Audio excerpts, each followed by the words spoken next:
Assalamualaikum warahmatullahi wabarakatuh. Pemirsa Copker TV kembali lagi dalam program Tadarus Ramadan bersama saya Irwan Amrizal. Nah, untuk kesempatan kali ini saya sudah kedatangan lagi Mas Denny Siregar. Assalamualaikum Mas Denny. Waalaikumsalam warahmatullahi wabarakatuh. Nah, kita akan ngobrol-ngobrol dengan Mas Denny ini tentang sisi lain dari Mas Denny yang mungkin belum begitu banyak diketahui oleh masyarakat luas.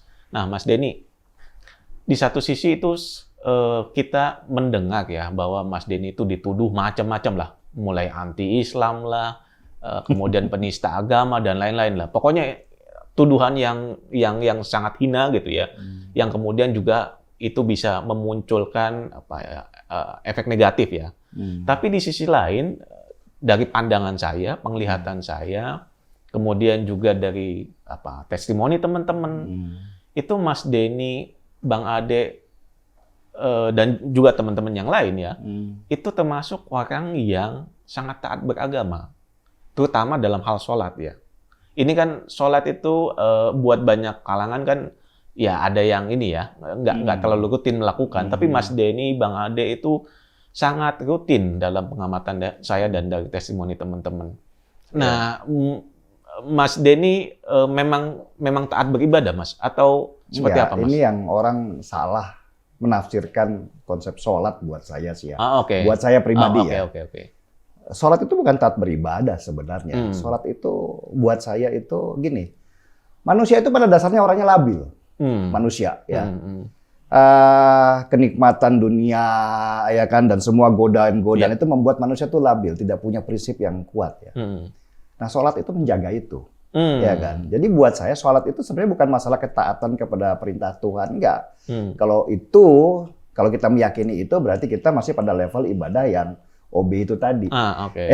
Ya memang untuk beribadah saja kamu harus diperintah, gitu kan. Buat saya sholat itu keselamatan. Ketika diri saya guncang, ya kan, yang membuat saya itu di dunia itu bisa tetap pada jalurnya, ya kan, bisa stabil. Mau ketemu orang kaya ya gue nggak peduli, mau ketemu orang miskin juga gue nggak peduli, gue nggak peduli kalian semua, ya kan. Ya itu cuma sholat, ya kan, karena itu membangun ketenangan dalam hati.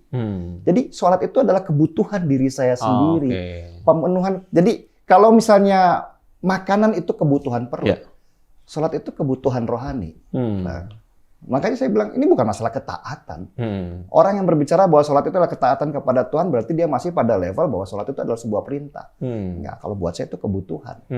Ya kan? Saya nggak bisa. Apakah kemudian ketika saya nggak sholat saya bisa masuk surga? Misalnya bisa masuk surga? Ya bisa juga. Ya kan? Buat saya ya. Cuman kan saya menjadi orang yang sombong. Ya kan? Istilah saya, Tuhan ini kan pusat dari semua kebaikan. Jadi manusia itu harus mendekatinya, ya kan, supaya tetap berputar pada rotasinya. Nah, ketika lu tidak melakukan ibadah, nggak ada masalah. Tapi jangan salah ya, kalau kemudian lu melayang nggak jelas nih, random, kan, gitu kan. Jangan salahkan Tuhan, ya kan, karena tidak ada kejahatan, yang ada adalah hilangnya kebaikan sebenarnya. Itu aja sih. Jadi kalau gue sholat, dan gue yakin banyak orang juga ketika sholat itu sebenarnya memenuhi kebutuhan dirinya sendiri. Asupan makanan buat jiwanya. Tapi dari mana, Mas, datang kesadaran bahwa sholat itu kebutuhan? Karena nggak semua orang kan punya kesadaran itu. Iya, karena ya itu tadi balik. Ketika orang berbicara, gue dianggap sebagai penista agama, ya kan. Level syariat itu sebenarnya buat saya adalah level-level kesombongan yang luar biasa. Ya kan. Bahkan saya mendapatkan legenda cerita iblis yang ada di kitab suci dan di hadis-hadis. Iblis itu bukan makhluk yang tidak taat beribadah loh, ya kan? Bahkan level beribadahnya tinggi, ya kan, sangat tinggi daripada manusia. Kenapa dia tidak mau kemudian tunduk kepada Nabi Adam ya? Karena dia merasa lebih tinggi, ya kan? Gue lebih ada kesombongan di sana ya. Kesombongan luar biasa kan. Makanya kalau gue bilang sekarang gini, kalau lo misalnya mabuk ya kan, atau mencuri atau apa gitu tuh sebenarnya bukan iblis yang menggoda. Ya, itu adalah nafsumu saja. Maksiat nafsumu yang tidak bisa kamu kontrol, menjadikan sebuah maksiat. Tapi ketika kamu beriman, ya kan, iblis pasti akan datang. Karena nggak boleh ada yang lebih beriman kepada Tuhan daripada gua. Kebayangkan bahayanya kan? Nah, orang-orang pada level syariat, itu selalu begitu, terjebak di sana, terjebak pada aksesoris. Kenapa aku bisa ngomong begini? Karena aku pernah ada di sana, Wan. Ya kan, gue pernah ada di sana. Ketika gue sholat Jumat, gue sholat Jumat nih, gue masuk surga, orang ini pasti masuk neraka. Lama-lama gue jadi Tuhan, gila nggak? Ya, jadi gue pikir semua orang pasti akan melalui hal-hal yang sama. Sampai pada akhirnya gue memahami bahwa Islam itu sebenarnya bukan agama. Islam itulah sebuah jalan, ya kan? Sebuah jalan bagaimana kita menuju keselamatan untuk diri kita. Kita nggak usah berpikir orang lain lah. Diri lu selamat nggak nih? Ini gue kasih petunjuk nih. Dunia ini hutan rimba nih, yang penuh dengan segala macam jebakan, jurang dan segala macam. Ini gue kasih nih petunjuk nih, gue kasih ini. Lu pengen jadi ateis? Ya silakan. Ya kan? Lu bisa selamat? Bisa saja. Cuman gua nggak mau jadi orang sombong. Gua harus mengikuti petunjuk ini supaya selamat. Ya kan? Bahwa orang ateis, orang yang disebut agnostik, orang agama, bisa saja yang tidak memahami atau tidak mengaku itu bisa saja selamat dan disebut surga. Karena Tuhan tuh adil sebenarnya. Surga dan neraka itu buat gua bukan kemudian sebuah bahwa lu nggak taat kepada gua, bukan. Surga dan neraka itu adalah hasil pilihan lu. Gitu. Sebuah reward and punishment. Nah, untuk menuju surga dan neraka ini gue berikannya petunjuk supaya lu selamat. Tapi tanpa petunjuk ini, lu juga bisa selamat. Cuman resikonya lebih besar untuk tidak selamat. Gua bukan orang sombong, Wan. Ya kan? Gue ingin memperkecil resiko itu untuk selamat. Itu aja sih sebenarnya. Makanya gue butuh petunjuk itu. Nah, Mas Denny bisa keluar dari jebakan syariat yang arogan itu gimana, Mas? Ini kan karena kita lihat ya, misalnya ada banyak orang yang dari kehidupan yang bergajulan ya, terus kemudian hijrah, itu kan lama-lama dalam kesombongan yang seperti itu ya. Nah, tapi kan Mas Denny bisa keluar, sementara yang lain belum keluar. Karena mereka tidak mau keluar dari eksklusivitas kelompoknya. Jadi istilahnya kalau gue Islam ya Islam, kalau gue Ahmadiyah ya Ahmadiyah. Kalau gue Sunni ya Sunni. Kalau gue Syiah itu aja berkelompok situ. Kalau gue nggak mau. Gue pengen keluar, gue pengen ketemu orang-orang yang bahkan paling kafir sekalipun dibilang orang. Gue pengen dialog sama mereka gitu. Apa sih nilai-nilai pemikiran lu? Ya kan? Gue ngobrol sama mereka. Bukan sebagai orang yang punya agama yang berbeda atau sama, tetapi sebagai manusia, ya kan. Dan gue nggak melihat dia agamanya. Lama-lama, ketika gue sering ngobrol, gue keluar dari eksklusivitas kelompok agama atau apapun. Gue berbaur dengan semua orang. Robek tuh baju-baju keagamaan gue. Pada intinya nggak ada semua itu. Pada intinya kita telanjang sebagai manusia aja kok, ya kan. Yang sekarang nanti kita matinya mau kayak apa? Udah itu aja pikiran kita. Lu mau mati kayak penyakit, lalu kena sakit, tua, di ranjang bisa, ya kan? Atau lu mati karena berjuang untuk sesuatu juga bisa, ya kan? Itu kan pilihan manusia aja. Jadi pada intinya, agama itu logika buat gua. Bukan dogma ya. Agama itu logika. Yang disebut dogma itu adalah karena manusia tidak memahami logika berpikir agama itu sendiri. Tapi ketika kita mulai mampu, kayak gini lah contohnya, Wan ya. Ada hadis yang menyebutkan bahwa kalau kefakiran adalah awal daripada kekafiran kan. Nah, orang kan selalu menafsirkan fakir itu adalah miskin. Miskin finansial ya? Iya. Kalau gua enggak. Fakir itu kemiskinan dalam segala hal. Lu miskin ilmu, lu miskin wawasan, ya kan? Lu miskin akhlak, ya kan? Iya, betul. Bukan hanya miskin finansial, ya toh.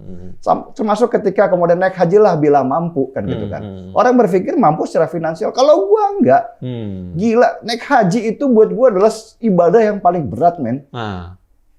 Ya kan? Lu harus meninggalkan semua dunia lu. Ya.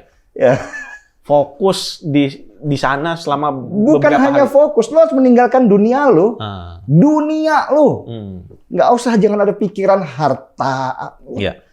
Itu paling berat, makanya terlalu terakhir. Dan itu nggak gampang. Makanya gue bilang ketika ada teman gue naik haji, bolak-balik gitu, gue pengen ketawa. Apa yang didapatkan dari haji, kan gitu kan. Nggak ada. Karena nggak ada kesadaran baru, nggak ada akhlak baru yang dimunculkan. Bukan masalah akhlak ya. Akhlak itu kan apa sih? Orang kalau sudah naik haji itu gini, ada salah satu kata-kata Sayyidina Ali yang buat Ali bin Abi Thalib yang saya terkesan banget. Bukan kamu tidak boleh memiliki dunia, tapi dunia yang tidak boleh memiliki kamu. Ya kan? Bukan karena kita tidak boleh mencari banyak hal, tapi jangan sampai kita terikat dengan apa yang kita cari di dunia. Ya kan?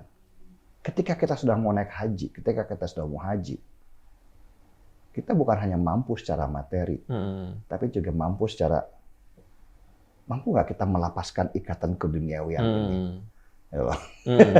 Istilahnya apa sih? Nah ini ngerinya tuh kan gitu. Yang disebut keduniawian itu apa sih, Wan? Ya kan? Itu bukan harta, bukan rumah, bukan. Tetapi apa yang paling lu sayangin dan jadi berhala bagi diri lu? Nah, itu susah tuh.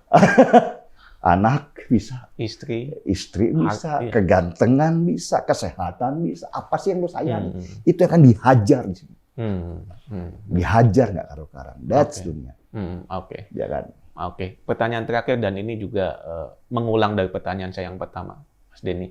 Jadi mereka yang menuduhkan Mas Denny sebagai penista dan lain sebagainya itu kan katakanlah ya kita anggap mereka itu masih terjebak pada formal yang dalam bentuk syariat ya. Tapi apakah Mas Denny percaya teman-teman di sana itu bisa keluar dan bisa keluar dari jebakan arogansi yang sifatnya tadi syariat ini? Insya Allah bisa lah. Makanya gue nggak selesai-selesai kan. Makanya gue bilang, ya mungkin ini tugas gue, fungsi gue di dunia itu memberikan mereka banyak pencerahan. Tapi bukan dengan gaya seorang ustadz, karena gue bukan ustadz.